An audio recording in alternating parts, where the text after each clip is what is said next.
क्या असम में हिमंता बिस्वा शर्मा की विदाई तय हो गई है और कांग्रेस की वापसी सुनिश्चित हो गई है? क्योंकि वोट पैटर्न इसका इशारा कर रहे हैं। वोट पैटर्न क्या कह रहा है? अभी तक शाम 5 बजे तक जो वोटिंग हुई है वो 86% से ज़्यादा, यानी कि जब अंतिम वोटिंग परसेंटेज आएगा तो 87 और 88 के आसपास का मामला होगा, जो पिछले 10 सालों में असम में पड़े वोटों से ज़्यादा है। इसका मतलब ये है कि एंटी इनकम्बेंसी है और सरकार के खिलाफ सत्ता विरोधी लहर है। ये राजनीति में ये माना जाता है कि अगर वोटिंग परसेंटेज बढ़ा है तो लोग सत्ता के खिलाफ वोट दिए हैं। अक्सर ऐसा होता है और ये होता है कि विपक्ष सत्ता में लौटेगा। यही हुआ है, क्योंकि पिछले 2021 के चुनाव में देखेंगे तो टोटल 3 चरणों में मतदान हुआ था, जिसमें 82% मतदान हुआ था और 2016 में करीब 84%। तो 2016 में जो मतदान हुआ था 84%, वो इसलिए सत्ता परिवर्तन हुआ था 2014 में और बीजेपी की सरकार बनी थी। लेकिन 2021 में ये कम परसेंटेज हुआ।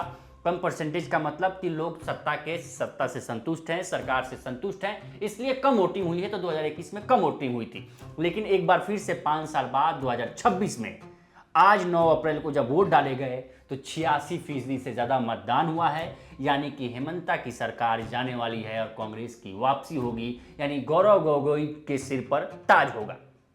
इसके पीछे 4-5 मुख्य वजहें हैं जो वोटिंग परसेंटेज पैटर्न में जो आज दिखा है। आखिर अगर हेमंता की विदाई होगी तो उसमें क्या फैक्टर काम आएंगे? पहला, एंटी इनकम्बेंसी, सरकार के खिलाफ सत्ता विरोधी लहर। सरकार से लोग नाराज थे, सरकार की व्यवस्थाओं से नाराज थे, सरकार की योजनाओं से नाराज थे, सरकार के रवैये से नाराज थे, पुलिस प्रशासन से उनकी नाराजगी थी, तमाम प्रकार की जनता की नाराजगी थी। इसलिए ये वोटिंग परसेंटेज में भी नजर आया। दूसरा, चाय बागान में जो काम करते हैं, कामगार करते हैं, वो बहुत नाराज थे। ये एक फैक्टर था, क्योंकि 30 और 35 सीटों पर इसका इम्पैक्ट पड़ेगा। और कई मीडिया रिपोर्ट्स में आपने देखा कि कई एलिगेशन लगे हिमंता बिस्वा शर्मा पे कि चाय बागान के मजदूर नाराज हैं और चाय बागान के मजदूर इस बार हिमंता के खिलाफ, बीजेपी के खिलाफ इस बार वोटिंग करेंगे, जिसका नतीजा रहा कि अंततः प्रधानमंत्री मोदी को चाय बागान में जाना पड़ा।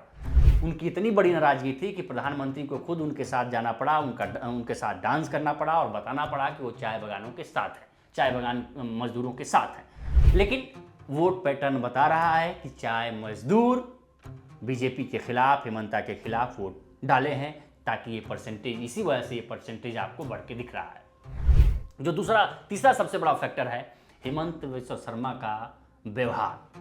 हेमंता बिस्वा शर्मा ध्रुवीकरण की राजनीति करते दिखे। कभी मियाँ भाई, कभी इनको वोट मत, इनको कम पैसे दो, इनको बाहर निकालो, तमाम प्रकार की बातें करते रहे, जिससे मुस्लिम वोट बैंक जो बहुत 2016 में जुड़ा था बीजेपी के साथ और हिमंता बिस्वा शर्मा के साथ, वो छिटक के बाहर चला गया, बीजेपी से दूर हो गया। और ध्रुवीकरण की राजनीति ने हिमंता बिस्वा शर्मा के खिलाफ वोट डालने पर ज़्यादा मजबूर कर दिया और आज देख रहे हैं कि 82 से सीधे 86% वोट, 86 से ज़्यादा परसेंट वोटिंग हुई है असम में। जो चौथा फैक्टर है हिमंता बिस्वा शर्मा का, लास्ट में इनके खिलाफ करप्शन का कांग्रेस ने एलिगेशन लगाया। एलिगेशन क्या था कि इनकी पत्नी 3 देशों का पासपोर्ट रखती हैं और जिस ध्रुवीकरण की राजनीति की बात करते हैं हिमंता बिस्वा शर्मा, हिंदू मुस्लिम की बात करते हैं, उनमें से उन 3 देशों में से 2 देश मुस्लिम देश हैं, यूएई, यूनाइटेड अरब अमीरात और इजिप्ट, यानी कि मिस्र। वहाँ भी ये इनकी कांग्रेस ने आरोप लगाया कि जो रिंकी भुइयाँ हैं, शर्मा हैं, उनके पास इन देशों के पासपोर्ट हैं, एंटीगुआ और बारबुडा के पासपोर्ट हैं, और बताया कि 52,000 करोड़, 52,700 करोड़ की संपत्ति वायोमिंग में, अमेरिका में इनकी कंपनी रजिस्टर्ड है, इनके नाम से रजिस्टर्ड है। और इसका बहुत बड़ा इम्पैक्ट पड़ा, क्योंकि इसको इम्पैक्ट बनाने में भी हिमंता बिस्वा शर्मा का सबसे बड़ा हाथ है, क्योंकि इस पर इन्होंने रिएक्शन दिया और बड़ा रिएक्शन दिया।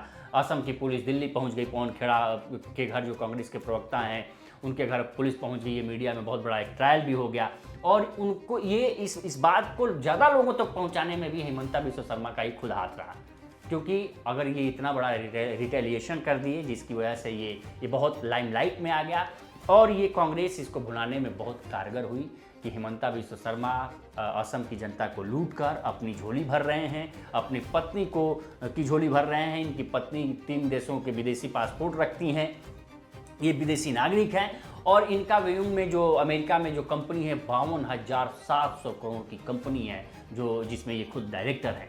ये तमाम प्रकार के आरोप लगे और इन आरोपों का ये नतीजा नज़र आया कि क्या 86%, 82 से 86%, 86 से ज़्यादा, अगर 4 से 5% वोटिंग बढ़ी है, अगर ये सत्ता विरोध के खिलाफ है, सत्ता के खिलाफ है, हिमंता बिस्वा शर्मा के खिलाफ है, तो निश्चित रूप से हिमंता बिस्वा शर्मा की विदाई तय है। इस पर आपकी क्या राय है, हमें कमेंट सेक्शन में जरूर बताएं। बाकी देश दुनिया की तमाम खबरों के लिए बने रहें।